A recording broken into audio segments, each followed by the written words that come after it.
Módulo 28 da nossa frente 3, pessoal. Depois de estudarmos a influência da força magnética em partículas eletrizadas que atravessam o campo magnético, a gente fez isso nos módulos 26 e 27, sendo que o módulo 27 a gente só praticou em algumas questões. O mais importante é a gente lembrar dos casos principais, né, das partículas lançadas na mesma direção do campo, formando 0 ou 180 graus, que a força vai ser nula.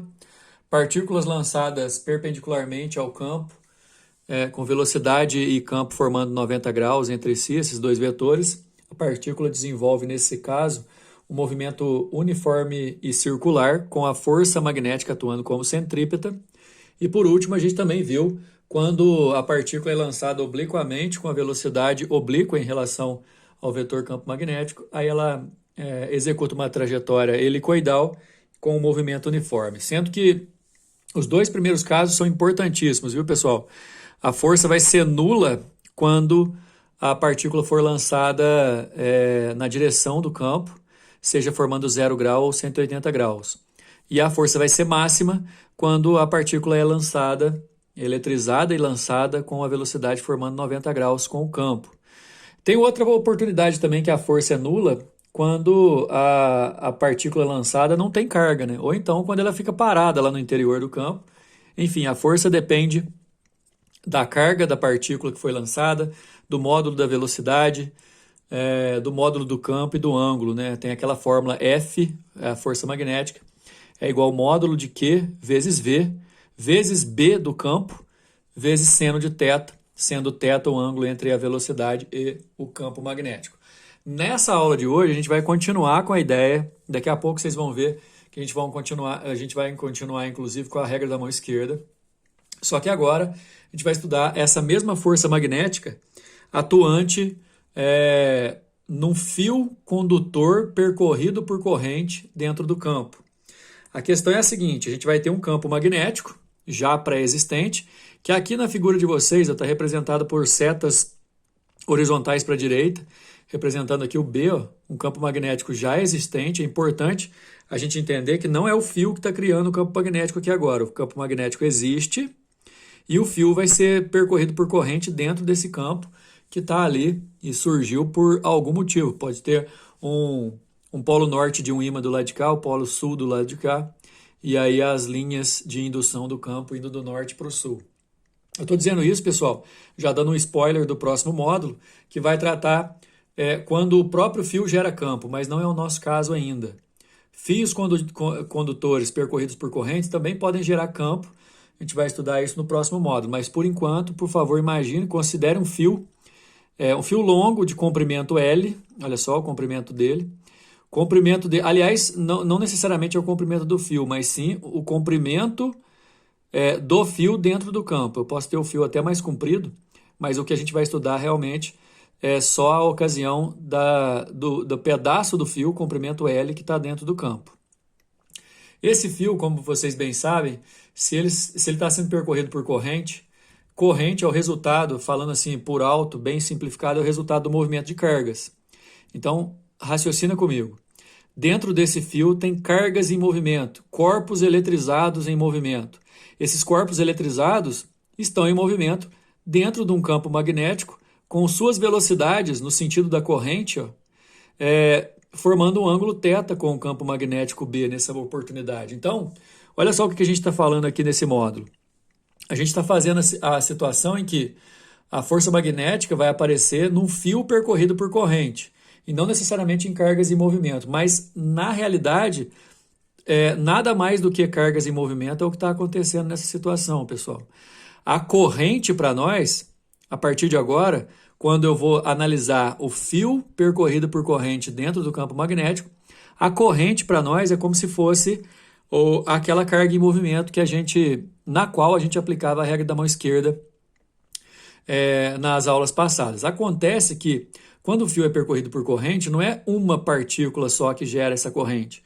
É um movimento de várias partículas que, no nosso caso, a gente vai considerar, olha só, um pedaço de comprimento L do condutor dentro do campo, um campo magnético de módulo B E cada partícula que está em movimento gerando a corrente, a gente vai considerar que tem carga Q. Porém, nós não sabemos quantas cargas são, né? E sim a gente vai chamar esse número de cargas de N. Chamando de N esse número de partículas que vão passar ali naquele comprimento daquele fio, cujas cargas valem Q cada uma, notoriamente a gente já sabe que a força magnética em cada uma das partículas vai ser dada por módulo da carga, velocidade, campo e seno do ângulo entre velocidade e campo. A gente viu isso nos módulos passados.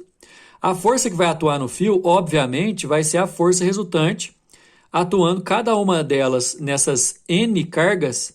Então, a força magnética total vai ser N vezes a força que atua em cada uma das partículas. N vezes Q VB seno de θ vai ser nossa força magnética resultante no fio. Só que como a gente está estudando fio, pessoal, nessa aula de hoje vocês vão ver que quando for o fio percorrido por corrente, não uma partícula eletrizada, compensa e vai ser quase que obrigatório a gente estudar o problema em relação às grandezas do fio. Por exemplo, o comprimento dele, a corrente que o percorre. E aí a gente vai fazer a seguinte transformação. Presta bem atenção. Velocidade, como a velocidade da carga é constante na corrente, pode ser o comprimento do fio dividido pelo tempo.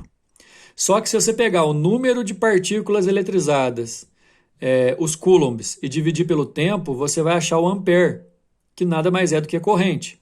Então, N vezes Q dividido por ΔT é exatamente a corrente elétrica que percorre o fio. Ou seja, o meu problema, ao invés de agora estar em relação à carga da partícula, como são várias partículas e eu desconheço muitas vezes esse número, mas sei, por exemplo, relacionar com o tempo, porque eu falo de velocidade, a ideia é colocar nas características que o fio me oferece. Corrente, comprimento, campo. E agora, pessoal, o ângulo θ, cujo seno a gente vai ter que usar, é entre o comprimento do fio, ou entre o próprio fio e o campo. E aí a gente tem aqui a fórmula do Biot seno de θ. Então eu tenho campo, corrente, comprimento do fio, vezes seno do ângulo. No caso, essa força magnética tem algumas características importantíssimas. O módulo, por exemplo, é o que a gente está vendo. Gente, só ter calma para poder entender. Essa força é exatamente aquela que a gente estava calculando anteriormente, que usava campo, velocidade, carga, seno do ângulo. Só que agora, como o fio é percorrido por corrente, a gente não vai falar da carga mais, a gente vai falar da corrente. Por isso eu vou usar campo, corrente, comprimento do fio dentro do campo e o seno do ângulo. Para determinar o vetor força magnética no fio, a gente tem que, além de determinar o módulo, como a gente fez aí anteriormente, usando a fórmula, também temos que saber sobre a sua orientação, direção e sentido. A direção, assim como a força magnética que atua numa partícula é sempre perpendicular à velocidade da partícula e ao campo magnético que atua ali, no caso do fio condutor, não vai mudar. A força magnética sempre vai ser perpendicular ao vetor campo e ao próprio condutor. Isso, por exemplo, garante que a gente vai poder continuar usando a regra da mão esquerda. Vocês já estão vendo uma mão aí na imagem, igualzinha àquela que a gente usou no módulo anterior, nos módulos anteriores, só que com uma diferença. Né? O dedo polegar vai continuar indicando o sentido da força, o dedo indicador vai continuar indicando o sentido do campo, só que antes o dedo médio indicava velocidade da partícula, agora ele vai indicar sentido da corrente. Então, basicamente nada mudou, porque velocidade de partícula e corrente, no caso, vai ter a mesma indicação. Agora, aqui também a gente não vai ter, por exemplo, aquela história de inverter o resultado da regra da mão quando as partículas são negativas. Até porque a gente usa corrente como movimento de cargas positivas, ok? Então, eu vou usar sempre a regra da mão esquerda se eu tiver que definir o vetor força magnética num fio condutor que está sendo percorrido por corrente. Ou eu uso a regra da mão esquerda, lembrando dos módulos passados, simplesmente trocando o dedo médio que indicava a velocidade, agora indica corrente, certo, pessoal? Então, antes era FB e V, agora é FBI. No nosso caso, você vai usar a regra da mão esquerda sempre nessa posição. Os dedos não vão mudar de lugar, o que pode rotacionar é sempre o seu braço e seu pulso. A gente sempre que vai definir a regra da mão esquerda, tanto para um condutor percorrido por corrente que atravessa um campo, como uma partícula eletrizada que tenta fazer o mesmo, a gente vai usar a regra da mão esquerda sempre com os dedos nessa posição aí. Muitas vezes você vai ter que definir a força com módulo, né? A gente vai ver os dois primeiros exercícios, pessoal, vão pedir simplesmente para calcular o valor, embora na própria resolução, eu já estava vendo antes, a resolução também define o vetor pela regra da mão. A gente pode até fazer isso. Eu vou resolver os dois primeiro, depois eu vou ter que afastar a câmera um pouco para poder usar a mão, e aí eu faço, mesmo que o exercício não peça para fazer, a gente faz para poder treinar. Depois tem outros exercícios nos quais vai ser essencial a gente usar essa regra da mão para definir para onde que a força está apontando. Mas não esquece, dedo polegar da mão esquerda indicando força, indicador indicando campo, médio indicando corrente, sempre nessa posição. Olha só o exercício número 1. Um condutor cilíndrico de corrente foi colocado numa região do espaço onde estava presente um campo magnético uniforme de magnitude 8,2 vezes 10 a menos 3 Tesla. Olha a importância do enunciado. O condutor foi colocado e o campo já existia ali, não é o condutor que está criando esse campo. O campo tem direção e sentido horizontal para a direita e o módulo já foi dado aqui. Sabendo que a intensidade da corrente que atravessa o condutor é 1 ampere e que seu comprimento é de 2 centímetros, e desprezando-se o campo magnético gerado pelo próprio condutor, né, já dando outro spoiler aí, ó, o condutor também gera campo, mas isso aí é assunto para depois, e os possíveis efeitos das bordas, é correto afirmar que o módulo da força que atua sobre esse condutor é D. Aqui do lado, pessoal, tá a aplicação da regra da mão esquerda, se você já até quiser treinar aí, colocando a corrente que sai do polo positivo, como a gente aprendeu lá em eletrodinâmica. A corrente no condutor aqui vai ser vertical para cima, enquanto o campo é horizontal para a direita. E aí você aplicando a regra da mão, sempre com o dedo médio indicando o sentido da corrente, a única posição que você vai conseguir fazer é com o vetor força, representado pelo seu polegar da mão esquerda, entrando na folha. Isso não precisava fazer no exercício. Daqui a pouco eu vou mostrar para vocês um pouco mais detalhado. Ele só pediu para a gente calcular. Eu tenho o campo, comprimento, que está em centímetros, mas facilmente eu passo para metro. É só dividir por 100 ou multiplicar por 10 a menos 2. Corrente, e aí a força vai ser campo, corrente, comprimento e o seno do ângulo. Só que aqui, corrente e campo são perpendiculares, então o seno de 91 não vai precisar nem usar. 8,2 vezes 10 a menos 3 do campo, 1 da corrente, que o exercício deu, 2 centímetros transformado em metro. Eu vou multiplicar 2 vezes 8,2 dá 16,4, vezes 10 a menos 5. Aí eu diminuo o número para aumentar a potência, 1,64 vezes 10 a menos 4 é a letra B. Número 2 é uma questão também na qual não pede para definir o vetor força magnética enquanto direção e sentido, mas aqui inclusive já está. Porém, a gente não vai usar 90 graus entre campo e corrente e condutor. O ângulo é de 30 graus, isso aí vai interferir na hora da gente usar a fórmula. A figura representa um pedaço de fio retilíneo com 10 milímetros de comprimento que conduz uma corrente elétrica de intensidade 4 amperes. Esse fio está imerso em um campo magnético uniforme de intensidade 0,04 Tesla, representado na figura pelo vetor B. Sabendo que o vetor B está contido no plano XY, a força magnética que atua nesse pedaço de fio tem intensidade, para a gente calcular só usando a fórmula, pessoal. Igual eu falei, eu vou afastar a câmera daqui a pouco para poder aplicar a regra da mão para vocês nesses exercícios aí, 1 e o 2. Mas enfim, vamos fazer o cálculo da força que o exercício está querendo, usando campo, corrente, comprimento do fio e seno do ângulo, que no caso é 30. O campo foi dado 0,04 Tesla, transformado para a notação científica. É sempre bom usar a notação científica. Corrente em ampere. 10 milímetros, esse comprimento tem que estar em metro, né? Milímetro é 10 a menos 3. Aí a gente vai ter um comprimento de 1 vezes 10 menos 2 e o seno de 30 é meio. Depois só joga na fórmula. Campo, corrente, comprimento seno de 30. Aí eu vou multiplicar 4 vezes 4, 16 vezes meio dá 8. 10 a menos 2 vezes 10 a menos 2 dá 10 a menos 4. A resposta é a letra E. Então, pessoal, agora com a câmera um pouco mais afastada, eu consigo aplicar a regra da mão esquerda para vocês, levando em consideração, olha só, a corrente vai sair do polo positivo e no condutor, lá no exercício número 1, viu, pessoal? A corrente vai ser vertical para cima, enquanto o campo é horizontal para a direita. Então, a gente vai ter que usar a regra da mão direita, desculpa, a regra da mão esquerda, nessa posição, olha só, fica meio complicado da gente usar assim, inclusive vocês enxergarem, mas olha, ó, esse dedo indicador mostrando que a corrente está vertical para cima, o campo horizontal para a direita e a força ó, entrando no plano do papel, como estava indicando pelo xizinho ali.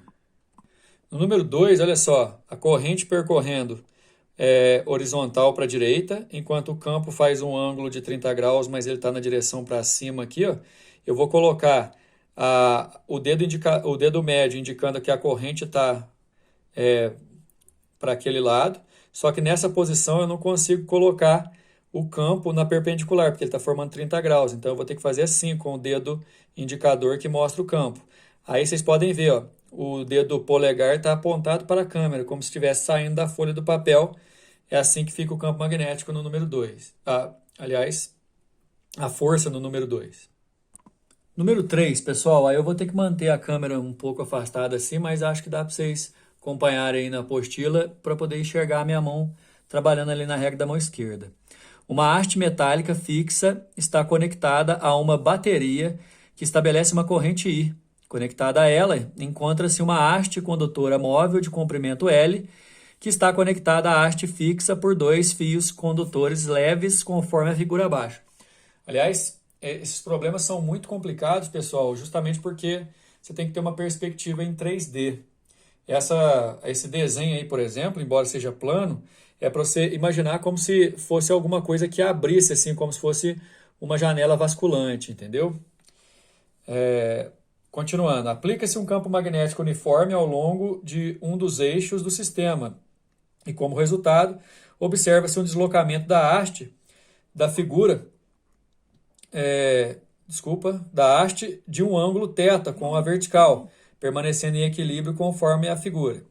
Considerando-se o exposto, determine o diagrama de força sobre a haste e a direção e sentido do campo magnético aplicado conforme o sistema de eixos da figura representada. É só para a gente aplicar a regra da mão, mas primeiro, para entender, é para você imaginar como se isso aqui fosse uma janela.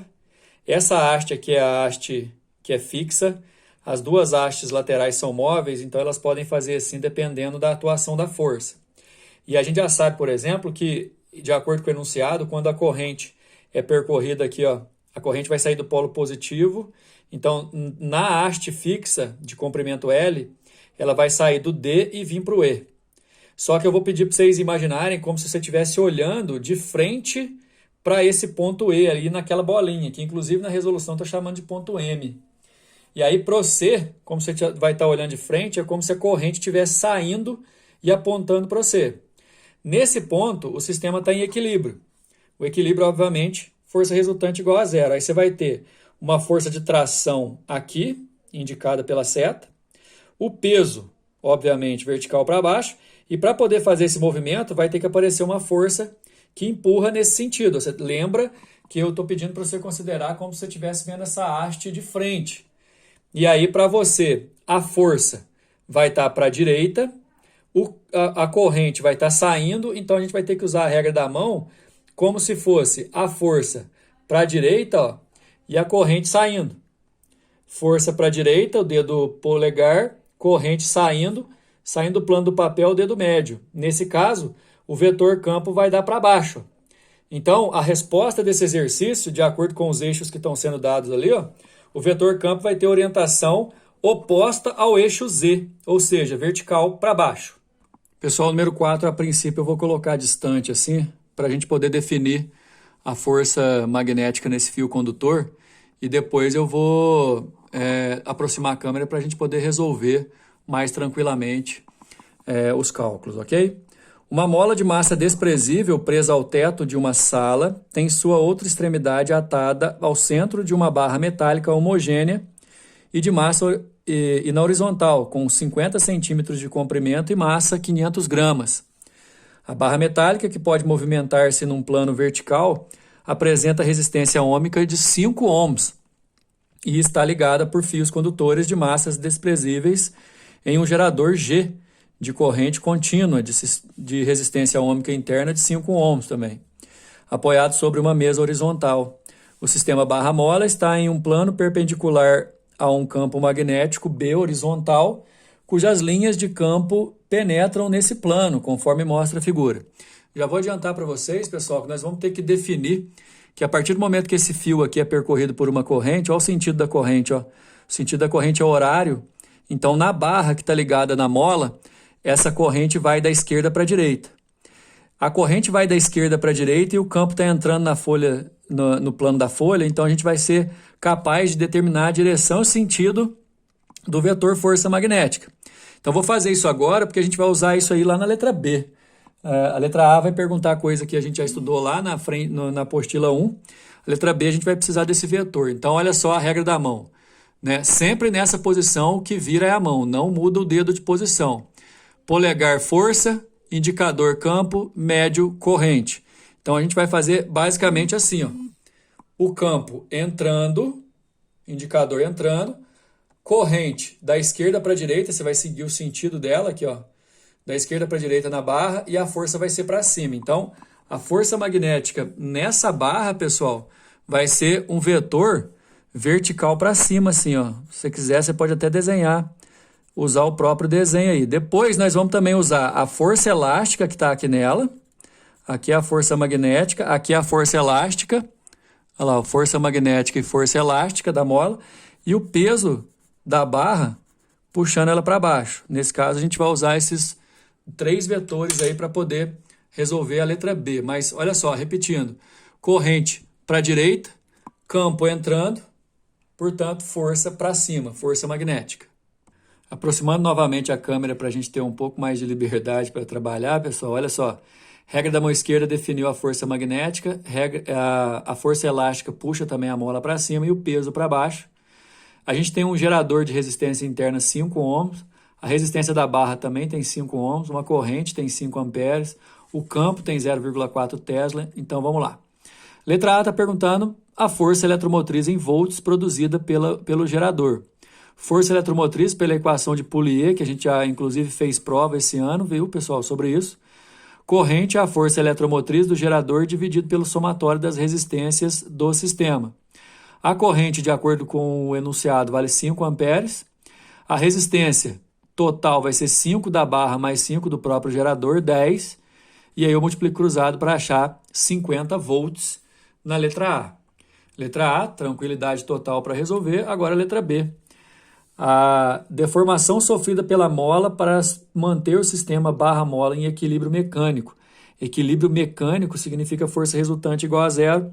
Suponha que os fios elétricos não fiquem sujeitos à tensão mecânica, isto é, esticado. Ou seja, é só para a gente considerar aquela força magnética que eu tinha definido com a regra da mão esquerda, aquela força elástica que é própria da mola, que é vertical para cima também, e as duas juntas têm que segurar o peso da barra. Ou seja, força elástica mais a força magnética tem que ser igual ao peso. Aqui, ó. Força elástica mais a força magnética tem que anular o peso. Como eu sei que eu vou usar o peso é massa vezes gravidade, a massa da barra é de meio quilo, vezes 10 é gravidade, 5 newtons. Aqui o peso vai ser 5 newtons. A força magnética que atua na barra, campo, corrente, comprimento da barra, seno do ângulo, ela está perpendicular às linhas do campo, então é 90 graus, seno de 90 é 1. Então vai ser só o campo, corrente e comprimento. O campo é 0,40, está lá no desenho. A corrente é 5 e o comprimento dele é 50 centímetros, né? Meio metro. Aí se eu fizer essa multiplicação vai dar 1 newton. Ou seja, a força elástica mais a força magnética mais o peso, eu tenho a força magnética que vale 1, o peso que vale 5. A força elástica, de acordo com a lei de Hooke, é a constante da mola vezes x, onde x é a deformação. Então vamos lá. A constante da mola, de acordo com o enunciado, é de 80 newtons por metro. Tem o X, que é o que o próprio exercício está querendo, que é a deformação. 1 newton da força magnética, 5 newtons do peso. Eu passo esse 1 para lá, subtraindo, vai dar 4. Passo 80 dividindo. 4 dividido por 80, pessoal, vai dar 0,05 ou 5 vezes 10 menos 2 metros. 5 centímetros, na verdade, a resposta da nossa letra B. Número 5. Esta figura, utilizando como referência o eixo XYZ, mostra uma espira quadrada feita de um fio metálico rígido, inicialmente em repouso, de lado 10 centímetros, que se encontra em um dado instante, num plano YZ, e com corrente elétrica de intensidade 10 amperes. Nessa região do espaço atua um campo magnético uniforme de intensidade 5 Tesla na direção do eixo Y em seu sentido positivo. Então a gente tem aqui o campo magnético que é vertical para cima, a espira quadrada, né, imagina que é como se fosse um quadrado, viu, pessoal? Mas ele não é preenchido aqui não, é um quadrado vazado, só o fio em forma de quadrado, percorrido por corrente nesse sentido anti-horário, certo? Inclusive, para resolver, vai ser bem interessante você imaginar que você está olhando esse quadrado de frente como se o eixo Z tivesse apontado para o seu olho, entende? E aí o campo magnético vai ser vertical para cima, enquanto a corrente vai ser horizontal para a direita no fio, vertical para cima no outro, horizontal para a esquerda, depois vertical para baixo. Com base na situação descrita e representada na figura, responda. Na letra A, represente a força magnética F, direção e sentido, em cada lado da espira. Olha só, como eu disse, é para você olhar como se o eixo Z tivesse apontado para você e o quadrado representando a espira aqui. Olha só, pessoal.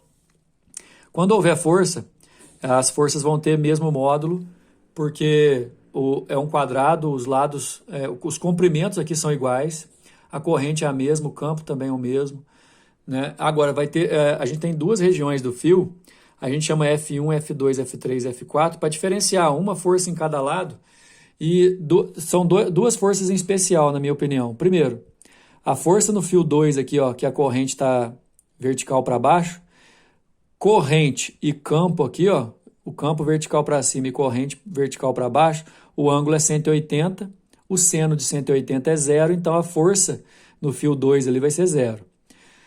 Praticamente pelo mesmo motivo, no fio 4, a corrente é vertical para cima e o campo também é vertical para cima, são paralelos, portanto o ângulo é 0 grau. Seno de zero também é zero, então no fio 4 a força também é zero. No fio 1 e no fio 3, como a corrente inverte o sentido, no fio 1 é para a esquerda, no fio 3 é para a direita, obviamente a força vai inverter seu sentido, mas aplicando a regra da mão, se você aplicar a regra da mão certinho, colocar o dedo indicador vertical para cima, o médio horizontal para a esquerda, você vai ver que o teu polegar vai entrar na folha e aí a força no fio 1 entra, enquanto a força no fio 3 sai. É o que a letra A está querendo. Letra B, determine o módulo da força magnética em cada lado da espira quadrada. F2 e F4 a gente já fez. F1 e F3 vão se diferenciar apenas pelo sentido. E como ele está pedindo só o módulo, então F2 tem módulo 0, F4 tem módulo 0, F1 e F3 têm os mesmos módulos e você vai, inclusive, usar o seno de 90, já que a força, já que o campo e a corrente são perpendiculares nesses dois fios, fio 1 e fio 3. O campo vale 5, voltando no enunciado lá, são 10 amperes de corrente e 10 centímetros de comprimento. 10 centímetros é 1 vezes 10 a menos 1, né? Ou 10 vezes 10 a menos 2, tanto faz. Se você multiplicar aqui, 50 vezes 10 a menos 1 dá 5 newtons. Então, F1 e F3, embora sejam opostas, as duas valem 5 newtons, F2 e F4 valem 0. Então, pessoal, a gente encerra esse módulo aqui. Lembra que a regra da mão é a mesma, seja para partícula ou para fio percorrido por corrente. Para partículas, você vai ter que preocupar se vai inverter ou não, dependendo do sinal da partícula. E para fio, você não vai ter essa preocupação, mas, na verdade, basta você trocar o dedo médio que indicava corrente, que indicava a velocidade da partícula, agora indica corrente. Beleza? Até a próxima.